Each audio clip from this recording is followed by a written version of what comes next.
అసలు ఎవరికమ్మా అమ్మవు అంటే నీకు మీకు అందరికీ పశుపక్షాదులకి అందరికీ కూడా అమ్మని అంటుంది.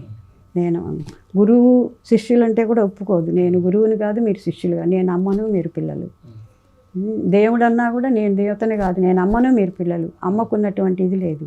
అసలు ఆ అమ్మ అన్న దాంట్లోనే అంతులేనిది అడ్డులేనిది అన్నిటికీ ఆధారమైంది. పైగా అమ్మ ఏమందంటే సృష్టి నాది అనాది అని చాలా స్పష్టంగా చెప్పింది. చాలా చాలా స్పష్టంగా చెప్పింది. సృష్టి నాది అనాది.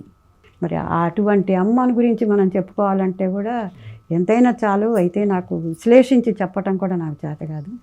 ఈ కాకులు ఉన్నాయి, కాకులు తిరుగుతుంటాయి అటువైపు, పైన చూసారు కదా, అక్కడ తిరుగుతుంటే అమ్మందో రోజు నేతితో పూరీలు చేసుకురా అంది.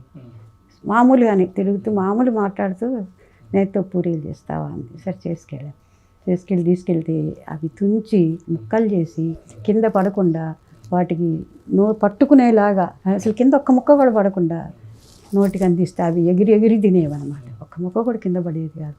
నేనన్నా అమ్మ వాటి కోసమా నేతితో చేయించింది అన్న. అంటే నేతితో వాటికి ఎవరు పెడతారు, అవి కూడా ఇష్టంగా తింటాయి కదా. మరి మన పిల్లలకి మనం ఎట్లా చేసి పెట్టుకుంటాము, అమ్మ వాటిని కూడా అట్లాగే చూసింది. అట్లాగే నేతితో గారెలు చేయించమని అట్లాగే పెట్టింది. తర్వాత జొన్న పేలాలు వేయించి ఆ పేలాల గింజ కూడా ఒక్కటి కూడా కింద పడకుండా వాటికి పెట్టేది. అట్లా వాటిని చూసింది. పిల్లులు ఆ మంచం మీద పడుకునే పిల్లలు నానా గోల్ చేసి ఎలుకల్ని తెచ్చిపెట్టి బీరువాలు కాదు, ఆమె ఎట్లా పడుకుంటుందని మాకు టెన్షన్గా ఉండేది. గదిలో ఉన్న వాళ్ళు వాటిని తీసుకెళ్ళి ఎక్కడన్నా మూట కట్టి పడేద్దామని ఒక ఆలోచనలు జరుగుతున్నాయి.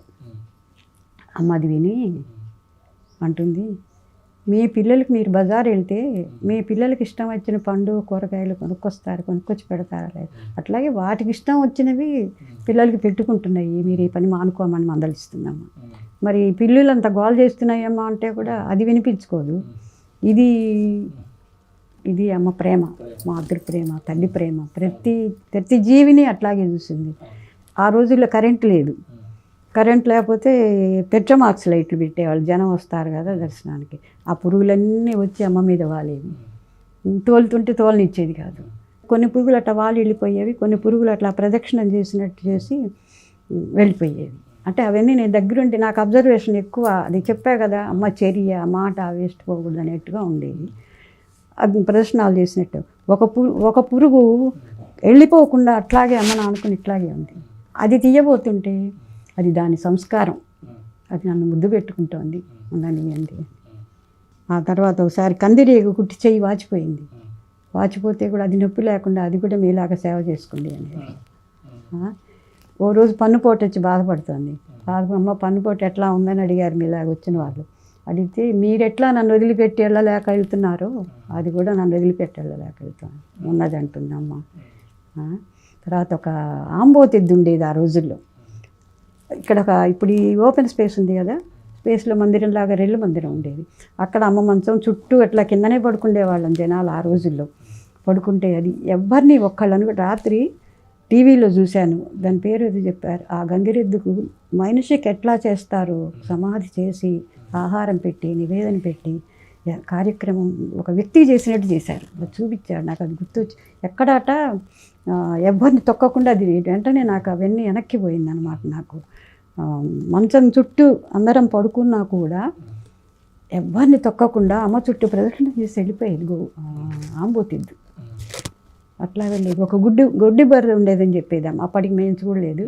ఆ గుడ్డి బర్రె కూడా అమ్మ బయటికి వెళ్తుంటే అమ్మకు తోడు వెళ్ళి దారిలో ఒక పాము వస్తేట, పాము ఎక్కడ అమ్మని ఏం చేస్తుందో అని పాము బయటికి వెళ్ళిపోయిందాకా ఉండి అప్పుడు యువతలకు వచ్చేది.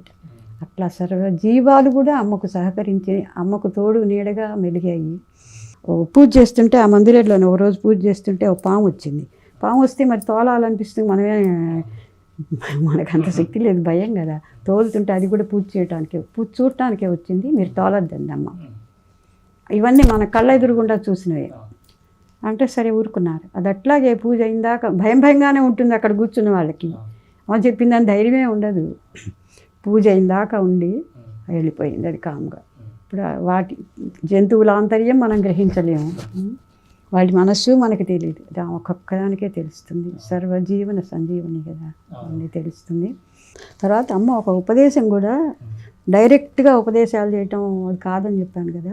అమ్మ ఒక రోజు ఏం చేసింది, దసరాల్లో ఆ రోజులు ఇంత పూజలు ఇంత హంగామాలు అప్పుడు లేవు. మేమంతా చిన్నపిల్లలు, అందరూ అప్పుడు నన్ను ఒక పెద్దదానిలానే చూసేవాళ్ళు. అప్పుడున్న పిల్లలు చాలామంది ఉండేవాళ్ళు.